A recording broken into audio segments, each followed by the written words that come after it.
গোটেই ব্যৱস্থাটোৰ মাজত কৰবাত গৌৰৱ গগৈ এজন অভিনেতা, তেওঁ সঞ্চালক নহয়, he is not a director.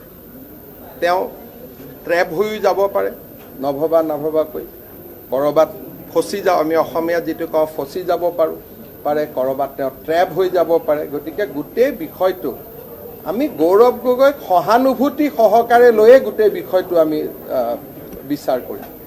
তেওঁক অভিযুক্ত হিচাপে এতিয়া আমি কৰিব খোজা নাই, কাৰণ গোটেই বিষয়টোৰ লগত লণ্ডন, আমেৰিকা, ইছলামাবাদ যেনেকৈ জড়িত হৈ পৰিছে, হয়তো ব্লেকমেইলো হৈ থাকিব পাৰে, কোনেও নাজানে।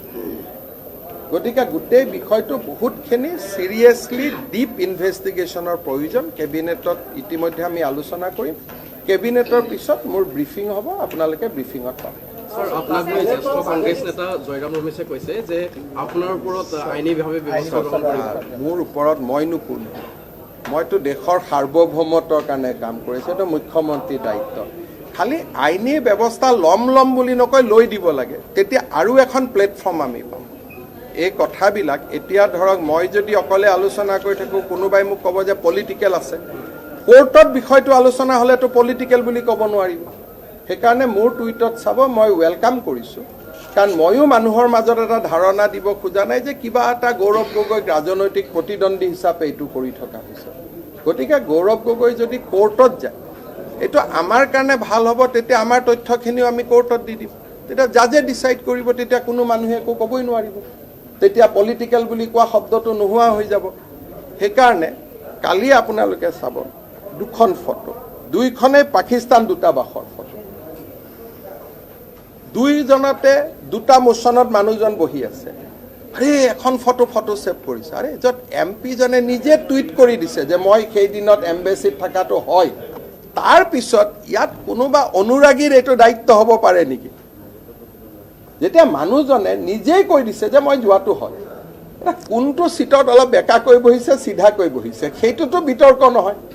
বিতৰ্কটো যদি তেখেতে ক'লেহেঁতেন যে মই তাত যোৱাই নাই, ফটোখনেই ভুল, তেতিয়াহে বিতৰ্ক হ'ব। তেখেতে নিজেই কৈছে যে হয় মই যোৱাটো হয়, মই তেওঁৰ পিছত টুইটছো চালোঁ, তেওঁ নিজেই টুইট কৰিছে যে মই এম্বেচিত, আজি পাকিস্তান এম্বেচিত গৈছিলোঁ। যেতিয়া মানুহজনে কৈছে মই যোৱা বুলি, এতিয়া আমি চিন্তা কৰিব লাগে যে হি হেজ বিন ট্ৰেপ, তেওঁক কোনোবাই ব্লেকমেইল কৰি দিলে নেকি, কি কৰি দিলে, সেইবিলাকহে আমি চিন্তা কৰিব লাগে নেক্সট লেভেলত।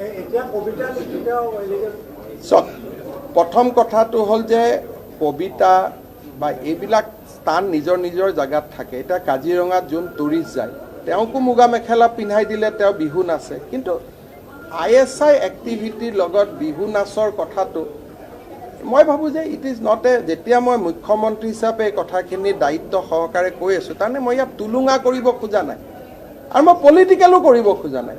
মইতো গৌৰৱ গগৈৰ প্ৰতি মোৰ সমবেদনাহে আছে যে তেওঁক কোনোবাই ক'ৰবাত ফচাই দিলে। মোৰতো সমবেদনা আছে। মইতো প্ৰথমতে মই ভাবিছিলোঁ এওঁৱেই কৰিছে নেকি গোটেইবোৰ। যেতিয়া মই গোটেই কথাখিনি গম পালোঁ, ইয়াত ইমান ডাঙৰ মানুহ জড়িত হৈ আছে, এতিয়াতো আই হেভ ডেভেলপ চিম্পেথি যে ক'ৰবাত ফচাই দিলে। কাৰণ নহ'লে আৰু আপোনালোকে অলপ আগত গৈ চাব যে তৰুণ গগৈ ডাঙৰীয়াইও বহুত কথাত আপত্তি কৰি গৈছিলে, ৰেকৰ্ডেড আছে যে এই গোটেই ব্যৱস্থাটোত যি ধৰণে, মই একদম ব্যক্তিগত কথা ক'ব খোজা নাই, যিটো ব্যৱস্থা হ'ল সেই ব্যৱস্থাটোত গগৈ ডাঙৰীয়াৰো আপত্তি নাছিল বুলি ইণ্টাৰভিউ আছে, আপত্তি আছিল বুলি ইণ্টাৰভিউ আছে। কাৰণ তেওঁ ছিনিয়ৰ পলিটিচিয়ান আছিলে নহয়, তেওঁতো বহুত কথা অনুভৱ কৰিব পাৰিছিলে। গতিকে মই ভাবোঁ যে গোটেই বিষয়টো আমি ইয়াৰ ইমপ্লিকেশ্যন চাব লাগে। কাৰণ এজন পাকিস্তানৰ মন্ত্ৰীয়ে অসমৰ বিদেশী নাগৰিকৰ সমস্যা লৈ টুইট কৰাৰ কি প্ৰয়োজন আছে? আৰু সেই টুইটটোত কোনোবা এগৰাকী অসমৰ মানুহক টেগ কৰি দিয়াৰ কি কথা আছে? আৰু যেতিয়া মই মানুহজনৰ বিষয়ে ৰিচাৰ্চ কৰি গৈ পাই আছোঁ, মইতো দেখিছোঁ is a central person of ISI। সেইকাৰণে আমি বিষয়টো নন পলিটিকেল, ইয়াত কোনো কংগ্ৰেছ BJP এইবিলাক কৰিব খোজা নাই। আৰু মই ভূপেন বৰা ডাঙৰীয়াকো গোটেই ডকুমেণ্টছখিনি দি দিম যে আপোনালোকে নিজেও চেক কৰক, হয়তো কংগ্ৰেছেও গোটেই কথাখিনি নাজানে। চ' যেতিয়া কেছটো ইনকুৱাৰী হ'ব, তাৰ বেকগ্ৰাউণ্ডখিনি মই ভূপেন বৰাকো চিঠি এখন লিখি জনাম যে কি কাৰণে এই কেছটো আমি কৰিবলগীয়া হৈছে যিখন চিঠি মই প্ৰধানমন্ত্ৰীক দিম বা গৃহমন্ত্ৰীক দিম একেখন চিঠি মই মনত ভাবি থৈছোঁ মল্লিকাৰ্জুন খাৰ্গেকো দিম একেখন চিঠি মই ভূপেন বৰাকো দিম কাৰণ this is related to national security ইয়াত ব্যক্তিগত কথা একো নাই